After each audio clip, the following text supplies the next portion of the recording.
Contrôler les taxis et vérifier le port du masque à bord, une opération plutôt bien accueillie par les chauffeurs concernés, compréhensifs de la démarche compte tenu du contexte sanitaire. Mais ouais, bien, c'est bon parce qu'on ne connaît pas qui ça a la maladie ou qui ça n'a point.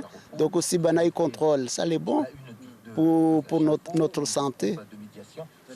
Et que ça, la demande à où?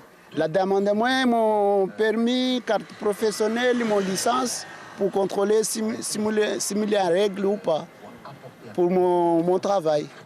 Dans ce taxi, une passagère à l'arrière ne portait pas le masque. Elle n'échappera pas à la verbalisation de 135 €. On nous a dit qu'il faut faire attention. S'il y a quelqu'un qui n'a pas de masque, il ne faut pas les monter dans la voiture.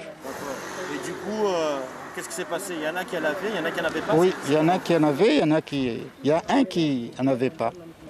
Puis ils l'ont fait descendre. Pour les autorités préfectorales, cette opération fait suite à une campagne d'1 mois de prévention auprès des chauffeurs de taxi pour leur rappeler l'obligation du port du masque au risque d'être verbalisé.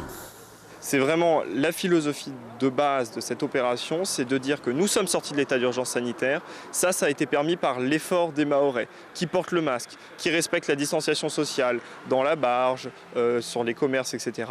Mais cette liberté retrouvée avec la fin de l'état d'urgence sanitaire, elle doit s'accompagner de la responsabilité de chacun. Le respect des gestes barrières simples, le port du masque dans un lieu clos, quand c'est possible la distanciation sociale et se laver régulièrement les mains.